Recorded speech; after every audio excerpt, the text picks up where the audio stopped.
நடுவில் நின்று போச்சு. யாரோ வந்து என்னை வந்து ஃபோனில் வந்து கூப்பிட்டாங்க. அதனால தான் பிரச்சனை. என்ன எப்படி சொல்கிறதுன்னா, நம்ம வந்துங்க வேற எங்கேயுமே பிரச்சனை இல்லைங்க. ஒவ்வொருத்தரும் நம்ம அப்பா அம்மா கிட்ட, நம்முடைய சொந்த பந்தத்துக்கிட்ட, இருக்கிற நண்பர்கள்ட்ட எல்லாருக்கும் சொல்லணும். உங்களுக்கு வந்து இந்த நாட்டை வந்து யார் ஆளணுங்கிறதுக்காக தான் ஓட்டு கொடுக்குறாங்க கையில். அந்த ஓட்டை நம்ம என்ன செய்கிறோம்?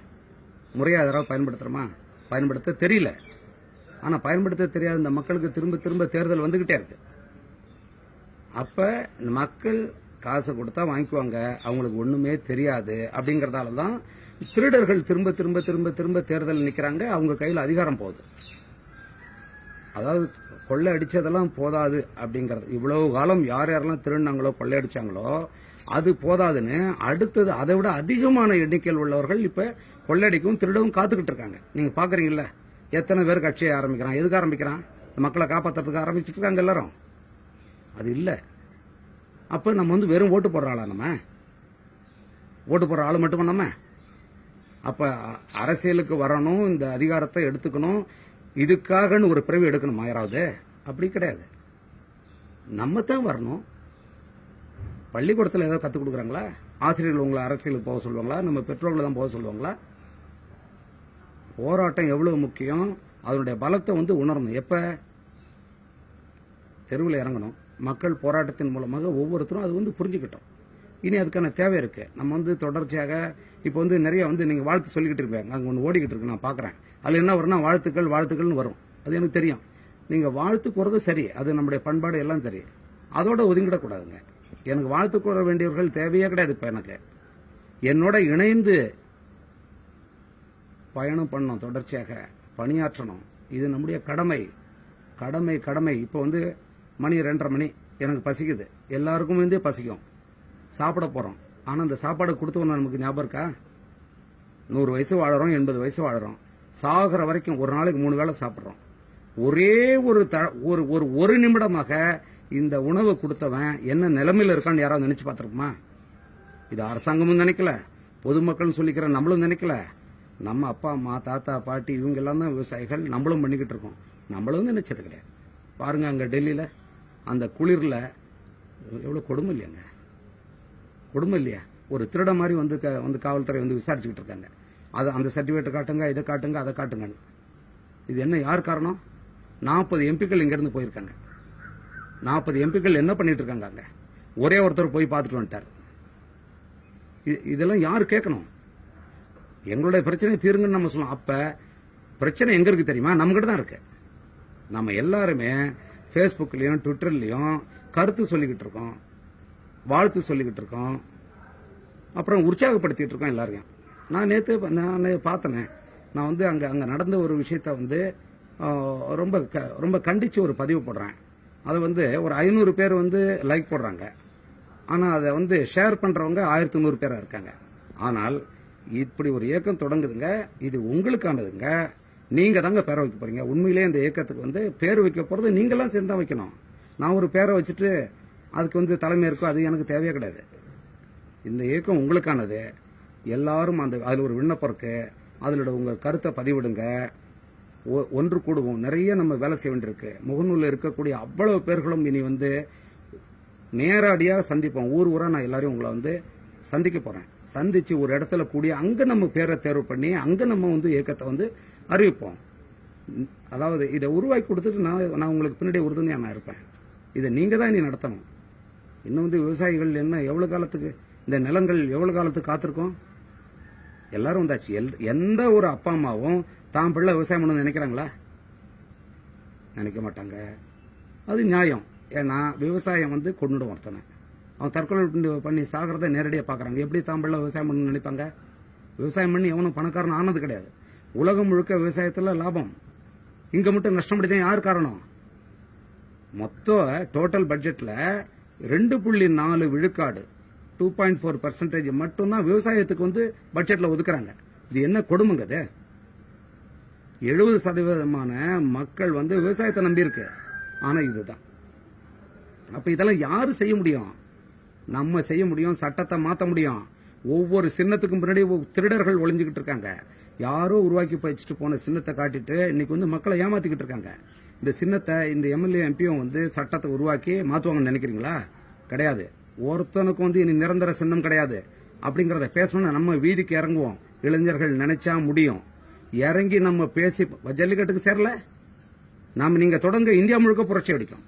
இந்தியா முழுக்க நிரந்தர சின்னத்தை மாத்துனா அரசியல் சட்டம் யாருக்கு போட்டது? தேர்தல் யாரு? மக்களுக்கு தானே. மக்களுக்கான ஒரு ஆட்சி உருவாக்கத்தானே. அந்த மக்களுக்கு எதிராக இருக்கு நிரந்தர சின்னம். அதை மாத்துன்னு போராட்டினா மாத்திட்டு போக போறாங்க. மாத்திட்டாலே மொத்த திருடன் ஓடி போயிடுவான். இது நிறைய நம்ம செய்ய வேண்டியிருக்கு. இன்னைக்கு ரொம்ப செய்ய வேண்டியிருக்கு. வெறும் லஞ்சத்தையும் ஊழலையும் ஒழிச்சுட்டா நாடு நேர்மையாயிடுமா? நீங்க காசு வாங்கிட்டு ஓட்டு போட்டா யார் வருவான்? திருடன் தான் ஆட்சிக்கு வருவான். அப்ப எப்படி நீங்க லஞ்சத்தை வந்து ஒழிக்க முடியும்? எப்படி ஊழலை ஒழிக்க முடியும்? நேர்மையானவர்களை நம்ம அந்த இடத்துல கொண்டு வரணும். நம்ம சுட்டி காட்டணும். யார் யார் நல்ல திட்டங்கள் வச்சிருக்காங்க, உண்மையில அவங்க செயல்படுத்துவாங்களா, சும்மா வாயால சொல்றாங்களா அப்படிங்கறதெல்லாம் நம்ம இளைஞர்களாகிய நம்ம சுட்டி காட்டணும். நம்ம ஆள் அங்க நிக்கணும். இதைத்தான் நம்ம செய்யணும். சும்மா இளைஞர்கள்னா அந்த கொஞ்சம் வயசு இருக்கிறவன் இல்ல, அதுக்கான உணர்ச்சியோட இயங்குறவன். இந்த சமுதாயத்துக்கு எதிராக எது நடந்தாலும் எதிர்த்து கேள்வி கேட்கிறவன். அதை வந்து தயவு செஞ்சு புரிஞ்சுக்குங்க. என்னோட பிள்ளைகள் வந்து ஒரு மிகப்பெரிய நம்பிக்கை கொடுத்திருக்காங்க. ஜல்லிக்கட்டு வந்து சாதாரண விஷயம் இல்ல. ஒவ்வொரு இளைஞரையும் அரசியல் பேச வச்சிருக்கு. ஒவ்வொரு கிழவன் கிழவி குழந்தைகள் எல்லாரும் அரசியல் பேச வச்சிருக்கு. எல்லாரும் பேசிக்கிட்டு இருக்காங்க. அது எல்லாரும் தனித்தனியாக நம்முடைய உணர்ச்சியை நம்ம காட்டிக்கிட்டு இருக்கோம். இனி இதுவரைக்கும் எது நடந்தாலும் என்ன நடந்தாலும் தங்கர் பச்சான் வந்து சும்மா இருந்தது கிடையாது. என்னால முடிஞ்சது நான் செய்திருக்கேன். செய்யும் போதெல்லாம் ஊடகங்கள் என்ன பண்ணிருக்கு? இயக்குனர் தங்கர் பச்சான் போடுவாங்க. நான் இயக்குனராக இருந்தா அதை செய்வேனா? சினிமாவுக்கு எதிராக தொடர்ந்து நான் இப்ப எடுக்கப்படுற அந்த சினிமாவுக்கு எதிராக தொடர்ச்சியா நான் வந்து பேசிக்கிட்டு இருக்கேன். ஏன் பேசுறேன்? இதே சினிமாவில் இருந்தா அந்த ஜல்லிக்கட்டுக்காக வந்தாங்க. எப்படி வந்தாங்க? அவங்களா தமிழ்னு சொல்லியிருப்பாங்களா? 20 வருஷமா சினிமாவில் இருக்காங்க. அந்த வந்து தலைமையேற்க வந்தவங்க எல்லாம் 20 ஆண்டுகளா தமிழ்ங்கிற ஒரு சொல்ல சொன்னவங்க கிடையாது. தமிழ் மக்களுடைய உணர்ச்சிகளை, பலவீனங்களை, நம்முடைய மொழியை, நம்முடைய பண்பாட்டு கலாச்சாரங்களை கூறு போட்டு கேவலப்படுத்தி வித்தவனுங்க. புரியுதா? பேய் 1, 2, 3, 4ன்னு தொடர்ந்து 20 வருஷமா நடிச்சுக்கிட்டு இருந்தவங்க. இவங்க வந்து மாணவர்கள் போராட்டத்தை தலைமை இருக்கிறாங்க, பார்த்துட்டு உட்காந்துட்டு இருக்கீங்க. உங்ககிட்ட என்ன விழிப்புணர்ச்சி இருக்கு நான் கேட்கறேன். அங்கே அடிச்சு வச்ச வெளியே போடான்னு சொல்லிருக்கணும். சொல்லல யாருமே. இனிமேலாவது கேளுங்க. நீ என்ன பண்ணிருக்க இவ்வளவு காலம்? என்ன செய்திருந்த? எங்க இருந்த? இன்னைக்கு எப்படி வரன்றத என்னுடைய பிள்ளைகள் கேட்கணும். கேட்டா தான் அடுத்த ஒரு திருடம் உள்ள வர மாட்டான். அதாவது எத்தனை இயக்கங்கள், எத்தனை பேர் போராடி உருவாக்கின ஒரு நெருப்பு இது. சாதாரண நெருப்பு இல்ல ஜல்லிக்கட்டு. அதை உருவாக்கினவங்களாம் வெளியே நின்றுட்டாங்க. இந்த புரிதல் நம்முடைய குழந்தைகளுக்கு வரணும். இனி நம்ம ஊட்டுவோம். நேற்று ஒரு பிள்ளைய வந்து நான் இப்ப படப்பிடிப்பில் இருக்கேன் கும்பகோணத்தில். ஒரு பையனை வந்து நான் கேட்கறேன், என்னடா ஒரு 12 வயசு பையன், என்ன தம்பி நீ வந்து பள்ளிக்கூடம் போகலடா அப்படின்னு கேட்டேன். இல்லை சார் நான் வந்து லீவ் போட்டு வந்துட்டேன் அப்படின்னா. சரி நீ படிச்சு என்ன செய்ய போற? படிச்சு என்ன செய்ய போறேன்னா வேலைக்கு சார். வேலைக்கா? அப்படியா? என்ன வேலைக்கு போவேன் சார்? கஷ்டப்படாமல் ஏசியில் உட்காந்து பார்க்குற வேலை சார் அப்படின்னா. அப்படியா? என்னடா அது அதிர்ச்சியாக இருந்தது. யாருப்பா அவனுக்கு சொல்லிக் கொடுத்தோன்னா எங்கள் டீச்சர் சொன்னாங்க சார். அதாவது படிக்கிறதுங்கிறது கஷ்டப்படாமல் ஏசியில் உட்காந்து வேலை செஞ்சு அவன் குடும்பத்தை பார்க்கறதுக்கான சொல்லி வச்சிருக்காங்க. இவங்க தான் நம்முடைய ஆசிரியர்கள்லாம். அப்ப இந்த தலைமுறை யாரு கொண்டாந்து என்ன செய்ய போறாங்க? இன்னும் 20 வருஷத்துல கிராமங்கிறது என்னங்க? வெறும் நோயாளிகளும் ஒரு வயசானவங்களும் தாங்க அங்க இருக்காங்க. கிராமத்தை விட்டு எல்லாம் போயிட்டாங்க. நம்முடைய பிள்ளைகள் எல்லாம் எப்படிங்க படிக்க வச்சாங்க? ஆட்டு மாட்டை வித்து, மரத்தை வித்து, விவசாயத்தில் கிடைச்சதை வச்சு தான் அத்தனை பிள்ளைகளும் கல்யாணம் பண்ணி படிக்க வச்சு இந்த அளவுக்கு நம்மள உருவாக்கியிருக்காங்க. அந்த பிள்ளைகளுடைய மூளைகள்லாம் இன்னைக்கு வெளிநாட்டுக்காரன் சாப்பிட்டுட்டு இருக்கான். போதும். நம்ம எல்லாரும் இன்னைக்கு வந்து எவ்வளவு கஷ்டப்பட்டுக்கிட்டு இருக்கோம். நமக்கு உணவு கொடுத்தவங்க எல்லாம் எப்படி செத்துக்கிட்டு இருக்காங்க. நிச்சயமாக வெளிநாட்டில் இருக்கிறவங்களுக்கெல்லாம் நான் சொல்லிக்கிறேன், உங்களுடைய உடம்பு எல்லாம் வளர்த்தது இந்த மண். இங்க இருந்த விவசாயிகளுடைய அவங்களுடைய உழைப்பு, இங்க இருந்த மக்களுடைய வரிப்பணம் தான் உங்களை உருவாக்கியிருக்கு. நீங்க தயவு செஞ்சு அங்கேயே உட்காந்துடலாம்னு நினைக்காதீங்க. உடனடியாக இந்த நாட்டுக்கு செய்ய வேண்டியிருக்கு, இந்த மக்களுக்கு, மொழிக்கு, எல்லாத்துக்கும் செய்ய வேண்டியது நீங்க இருக்கு. நீங்க இது பின்புலமா இருந்து தயவு செஞ்சு நீங்களும் இந்த இயக்கத்தில் வந்து இணைச்சுக்குங்க.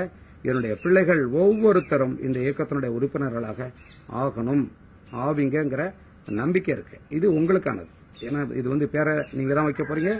நீங்க தான் இதை வந்து மேற்கொண்டு நடத்தி போக போறீங்க. நான் பின்னாடி இருந்து உங்களை உறுதுணையா நான் இருப்பேன்.